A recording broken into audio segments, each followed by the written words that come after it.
I'd like to introduce for the From Dreams to Reality panel, there we go, Robby Yung, who's CEO of Animoca Investments. And I'm actually doing the interview myself, yeah, oh my gosh, welcome. We have a nice statue back here. Look at this. Hi. Can we have somebody chat GPT who this statue represents? Because I'm either too jet lagged or delirious to know what's going on. But this is a nice stage choice. So I'd like to thank our stage curators. So Robby, we've known each other for a while now. Yes. This is your second Techtalia keynote. The last conversation we had was in Milan. If I remember, all the rage was still NFTs, right? Or is it? It was. We were.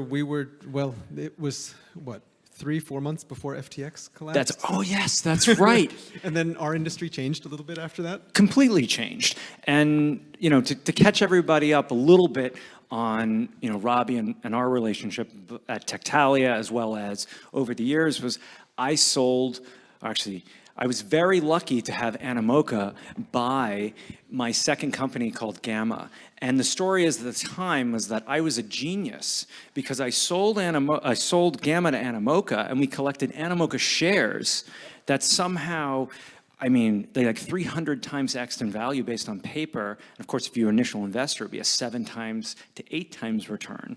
But the caveat is when I tell this story, I say, look, I'm not really a genius. We were very lucky that Animoca. It's all about the timing. That Animoca bought us. So, and Robby graced us in Milan on the stage there. And I think, one of the questions that I was really interested in asking was, what has changed over the last 3 years? Sure. In our space, not like globally. Let's not, As a preface, obviously, I'm in the Web3 space.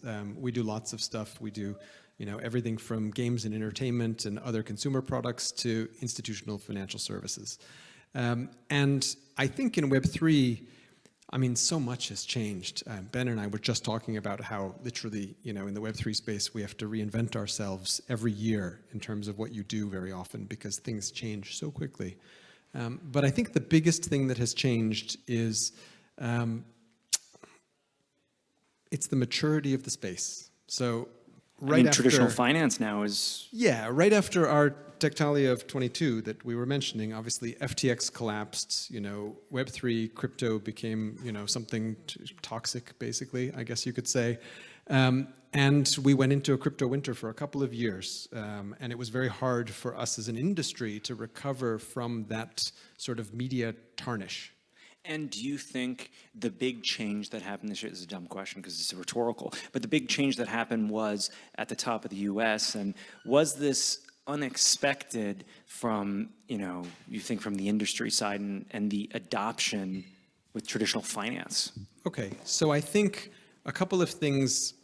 There were surprises and not surprises. So I think the not surprise part is just actually adoption. So if we look at things like stablecoins, this is like the year that stablecoins have gone mainstream and broken out, and stablecoins are everywhere now. We have a version of digital money that people generally agree upon. However, the most popular stablecoin, Tether, has been growing gangbusters, day after day, week after week, month after month, all along, from its inception until now, right? The big news of this year that kind of catalyzed the equity markets was Circle's IPO in the US, but Circle is tiny, right? Tether owns the stablecoin market for the most part. What is Circle's valuation now? I was going to say it should be around $40 billion or something like that. And recently Tether announced like a $20 billion financing round, something? Yes. Tether is an incredible company.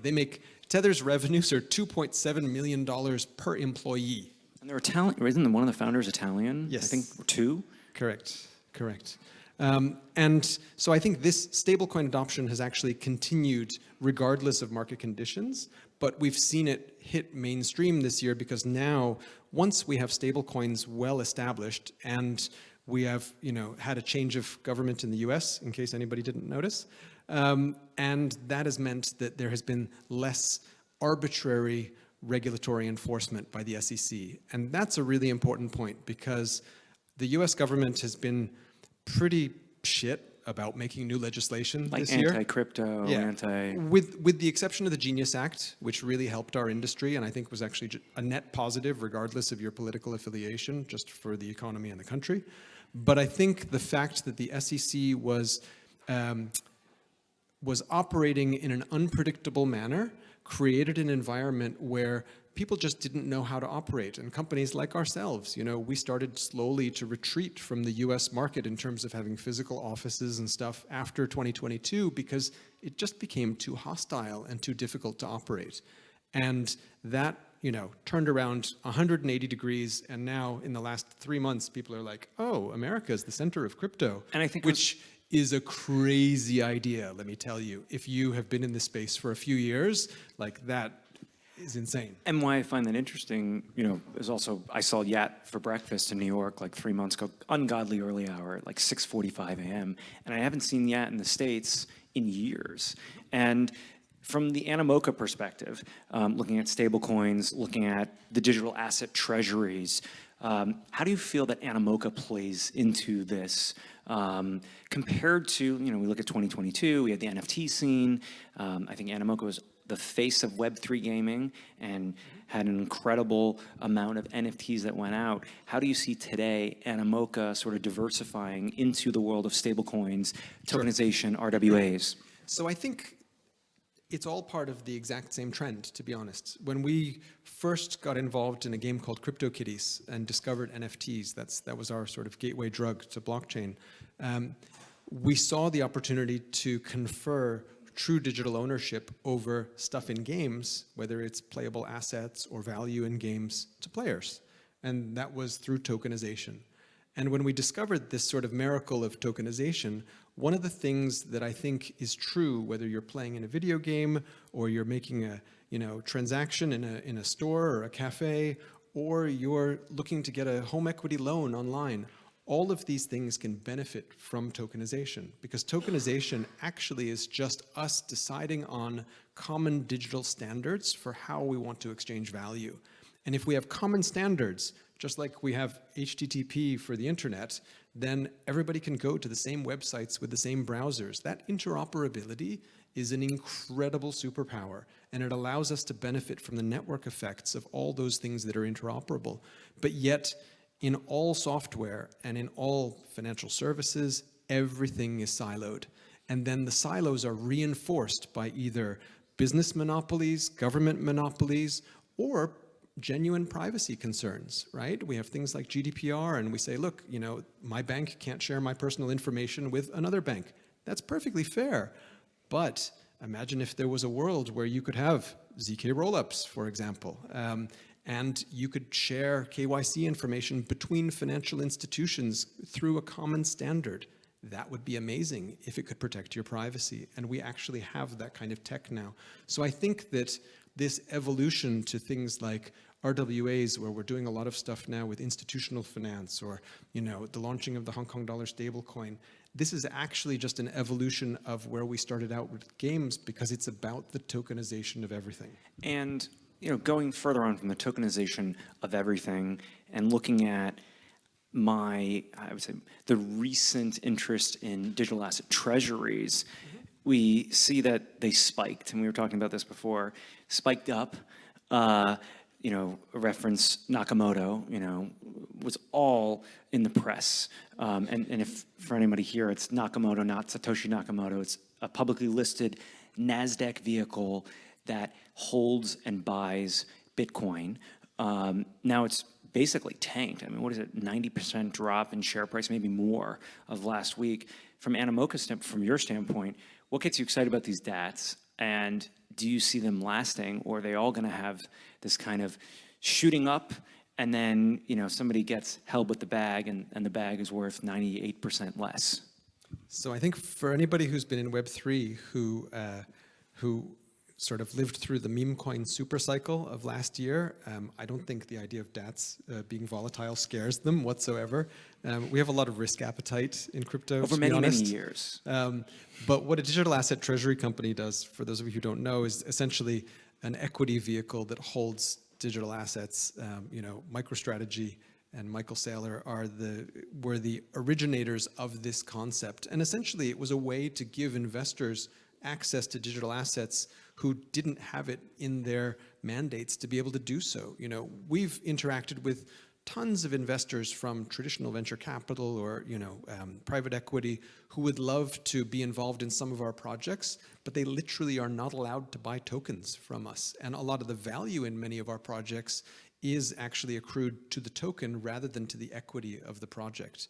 And so because they don't have access to the ability to invest in tokens yet, because the fund management industry is still evolving, then digital asset treasury companies fill that gap, because there's a way where I'm allowed to buy a NASDAQ listed stock, but I really want access to digital assets exposure. So basically, how much longer do you think we should participate in DATs, and what's the horizon actually? So I think DATs will stay around. I'm saying, okay, you can hold me to this one, at least 5 years.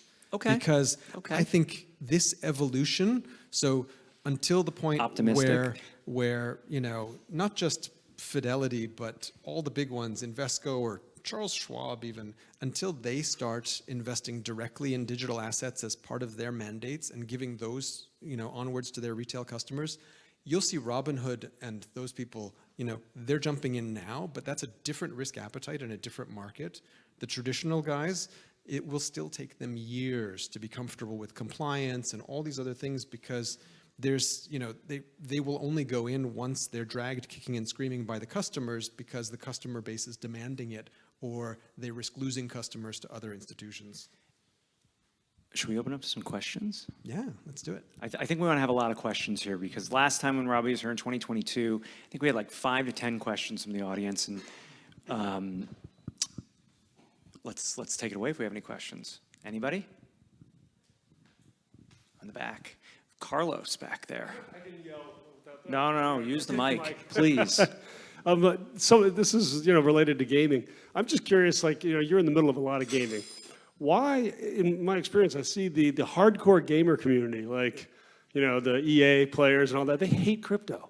Yep. And I don't understand. Do you have any insight into why? Because it's such a perfect solution.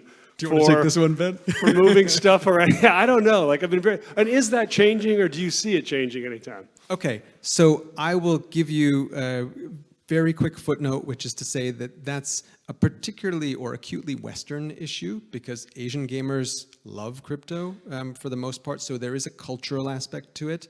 But I'm actually going to ask Ben, my colleague who's in the front row, because he actually comes from exactly that kind of gaming background before he came to Web3. Thank you for dropping the hot potato. So indeed, I have an interesting journey, because I come from the traditional gaming world, as I used to work at Ubisoft and leading a strong brand over there called Assassin's Creed, and tried to launch a gaming venture in the Web3 world, and especially targeting the Western audience. I think there is, so historically, the gaming audience, especially in the Western world, has always been quite reluctant to new developments that were or innovations, I would say. So of course, anything that would improve purely the game mechanics, or the graphics, they would be happy. But every time we introduced new models to operate those games, it was a very big challenge. The very famous one, of course, was mobile gaming. Mobile gaming was painted as a very low quality gaming for a long time, until Supercell, released the Clash of Clans that became, finally a good quality game. And then we had the same issue with freemium games, what we call free-to-play games, until Riot Games published League of Legends, that again made it such a big success that then people started to have to demonizing free games, as a low quality product. We experienced a very similar thing with Web3 games, where the community of journalists, of some developers, just demonized Web3 as a scam in general, while actually Web3 games were just an improvement of what they were already doing. Players were buying skins, or they were buying items in games, but they never had the full property of them. they were always basically paying for a license, renting a license to use those items in the games. What blockchain and Web3 were bringing was that this time you would fully own them, and you would be able to, and you would be entitled to do whatever you want with them. You could sell them, you could rent them. But I think so far we have had an issue to really break, break away from that demonization. And I believe that we'll experience the same thing, which is that at some point, one game will be so successful, they will finally be so successful for its game, for its gameplay reasons, not for the model, not for the business model, that people will move over, go beyond the business model issue, like they did in the past with mobile gaming, like they did with free-to-play. You have a different view? Yep. No, I totally agree. And I think, I think the other thing to think about is that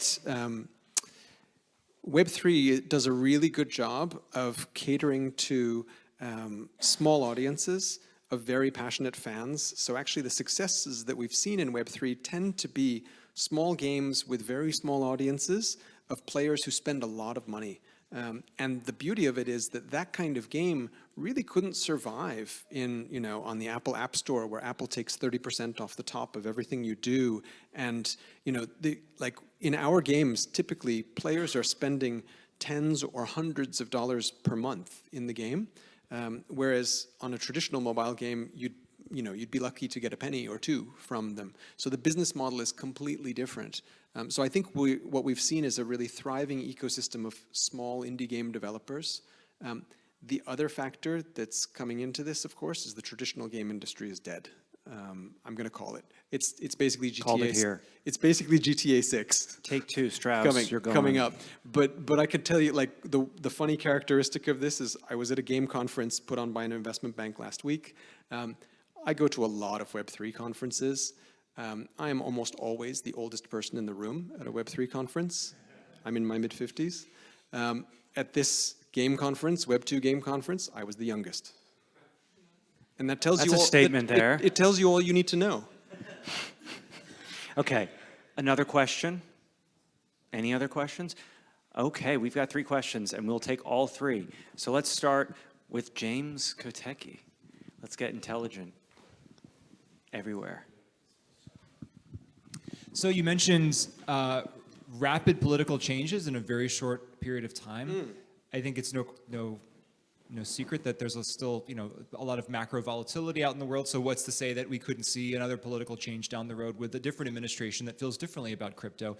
Do you believe that there is a point, though, where things lock in, where it'd be difficult for a new political administration to make those kind of changes? And if we're not already there, what will that point be?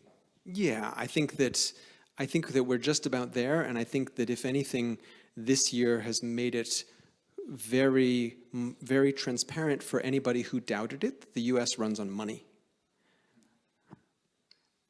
Griff City. Okay, one last question. America runs on Dunkins, though, when you land to JFK. Like, that's what I know. Okay, so basically, I know absolutely nothing about crypto or Web3. I'm the most curious person ever, but I just don't know anything. So this question may be, something bizarre. But what I'm curious is, like, you brought up a really good point of you saying that you're kind of like almost like always the oldest person in the room when you go to these things. Mm-hmm. And I'm very curious, can those, let's call them kids, can they be smarter than adults in like their crypto knowledge and the scene? And also given how much I kind of like see my cousin who's, I don't know, like 12 now, and like because of TikTok, because of like all these things, like she taught me what like La Bubu was, and I was like, what the hell? Like, it was really interesting. And many other things, like because of these big, I think Telegram is the one where they so like how does that work in terms of like someone who actually has like the roots and the foundation of it, and now this new generation of kids, like how do they work well with each other? Sure. Or, yeah, like just so curious. So I think the interesting thing is that the generational shift means that younger generations and, the crypto audience is kind of, let's just call it under 40, right? But it skews younger. But the core demographic is basically anybody from late teens to 30, right? There's a big those are the real like I'm degens, out. I'm out. right? And this came out of a political movement. Don't forget, Bitcoin was invented after the financial crisis as an antidote to the centralization of banks, because there was a viewpoint that the existing financial services industry had destroyed the world, right? And so then some hackers decided that they wanted to fix that so it couldn't happen again, and the only way to do that is to create decentralized money that nobody can control. So that was the idea of Bitcoin, politically or philosophically, right? But it was, whether or not you believe in that vision, they created a really cool piece of tech, which is blockchain, and actually we can use it for all kinds of things, including making the existing system just better and cheaper and faster. And everybody likes that. That's what the tech industry does well. I think one of the things that is great, young people are willing to experiment, and they're also willing to be open to the fact that things just don't need to be done a certain way because they were always done that way. They're like, oh, well, why do I need a bank account? If I can just send you money from my phone to your phone, why do I need a bank account, right? But, and the big but comes, which is that people who grow up in that environment also tend to not understand risk management. I was going to say that, risk, and they have no fear. Yes. And so it becomes a little bit like one of my observations. I moved to the UK about 7 years ago, and I went to school in the US, spent most of my life in Asia. But it was interesting for me because one of the things I've really observed living in Europe is how much collective memory of World War II exists in Europe, right? And I had not observed this, obviously not having lived here before, and how it impacts how society functions today. And I also think that there's a lot of, political upheaval and social upheaval because people are forgetting all those lessons, because we've lost many generations who understood just how bad things can get. And I think that also translates into what we see in Web3, because you see lots of volatility in Web3 when people trade financial assets, because they don't understand that, if you make big mistakes with financial instruments, don't forget, there was 2008, there was 1929, like we can make really big mistakes, and so you need to be careful with these things. So I think that's where it's nice to have a mix of generations. I think that was our last question. Do we have time for one more, Anna? Yes, no? We do not. Damn. I really love talking to you, Robby. It's always a fantastic keynote. Thank you for coming back 2 times in a row. Maybe we can make it a third. We'll go for the 3 And people. Robby's also in the book as well. And we have 2 more conversations and then the book signing. So please stick around. And thank you so much, Robby, for flying in today and for being here. And I really enjoyed this conversation. Thank you.